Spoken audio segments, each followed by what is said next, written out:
Welcome to Obi-Wan Studios. Today's review is on a set I'm super excited to finally own and be able to display, the 8002 Technic Destroyer Droid.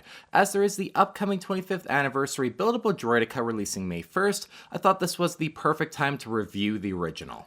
The 8002 Destroyer Droid released January of 2000 for $50 and it retired at the end of 2001. Today, sealed in the box like this one, you're looking at spending around $280 according to Brick Economy. The box art on the set is just awesome. They really made the droideka build fit right into the hallway of the Trade Federation Lucre Hulk so nicely. The scale of it looks really good, and just overall it captures the very first time we see the droidekas in the Phantom Menace when they actually fight Qui-Gon and Obi-Wan. It looks so great. I absolutely love the box art on this set. The Episode 1 logo as well is just such a nice detail on these older Phantom Menace sets.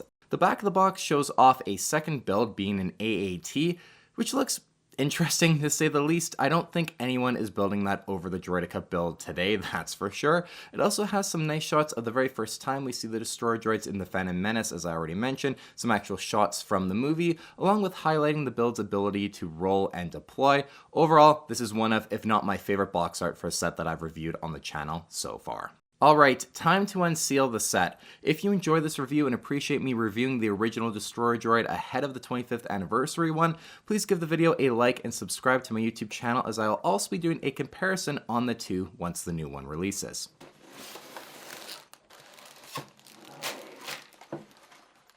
Now my set came with the instructions manual with that same great box art on it, as well as an amendment book. I've never seen this before with any other Lego Star Wars set, but for multiple steps in the process of the build, you have adjustments to the design, mainly around the rubber band placement, and I believe it's overall just to make the function of the set better and also be a little bit more structurally solid. If you have any further insight onto why the set even has an amendment book to begin with, let us all know in the comments down below.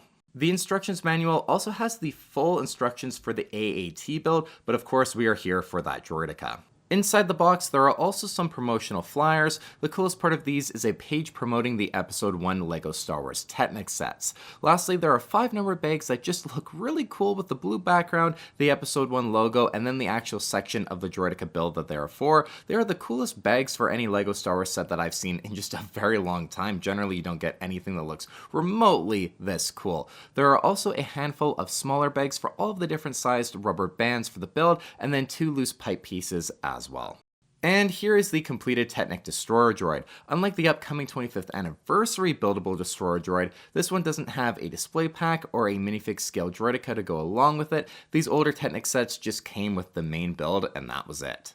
Now, I do have to say, the 8002 Destroyer Droid was not the easiest build I've ever done. Some of the Technic techniques and the use of a lot of rubber bands made this a little bit more of a challenge than your typical Lego Star Wars set, but that is kind of to be expected when it comes to these older Technic sets. But oh man, I do think the end result is rather glorious. This thing looks so good in my opinion. It's just the best looking Lego Star Wars Technic buildable character, I think, by quite a wide margin. The Technic does just really work with the Destroyer Droid, whereas so many of the others from this era just don't look anywhere near as good in my opinion. The droideka stands fairly sturdy on its 3 legs, which are attached to the main bottom section of the build. I think the designers did a pretty good job adding in a good mixture of gray and brown in this lower section, just to do their best to keep the color scheme as accurate as possible when building a Technic character. You also have the shield generators on either side at the back, which do look pretty good as well. When it comes to the arms, I think they are shaped just very, very well. The twin blasters do look so good with the use of these larger engine pieces, just to really nail down the shape of those blasters and make it look really solid, since it is just one larger piece for this section.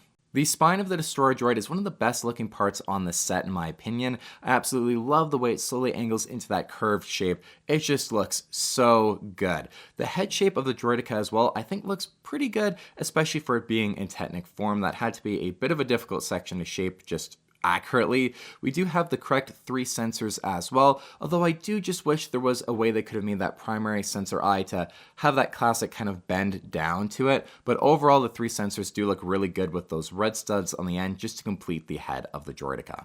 Now, the party piece with this Technic Droidica is that you can fold it up into its ball form and then roll it around for it then to automatically open up and deploy just like in the movies. As this set is 24 years old, I was a bit skeptical that the rubber bands would be able to actually still allow for this to happen. They did feel very stiff and nowhere near as elastic as you would expect during the build process, but you know, that is the reality when buying vintage sets. Now, I will admit it did take me a little bit of time to get the feel for the way you have to roll the Destroyer Droid.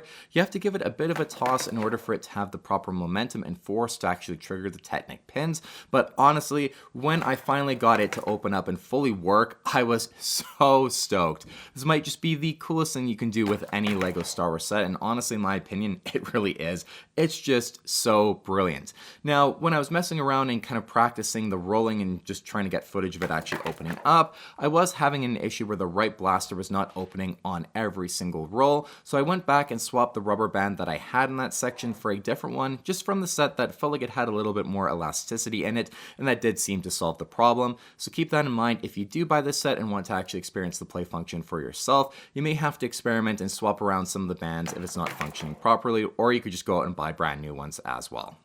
As a display piece, the Technic Destroyer Droid is honestly one of my personal favorites. It just has the perfect blend of nostalgia and classic Lego Star Wars aesthetic, especially the classic Lego Star Wars Technic aesthetic. Not to mention, the set does do an incredible job of representing what a droidica actually looks like, which most Technic Lego Star Wars sets, they do fall pretty short in this area, but it works so well in terms of a Destroyer Droid.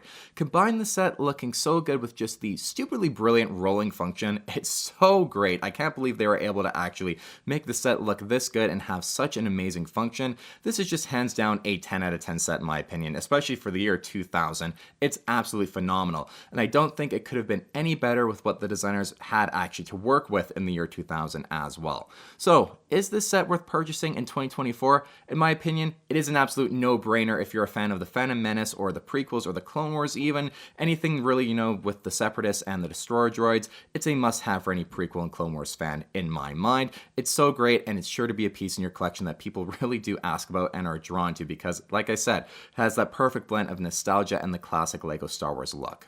Thank you for watching my review on the Lego Star Wars 8002 Technic Destroyer Droid. Please give the video a like if you did enjoy this review, and as always, leave your thoughts on this set in the comments down below. And if you enjoyed the review, please feel free to check out my YouTube channel for lots more Lego Star Wars reviews. Take care, and I will see you on the next Lego Star Wars video.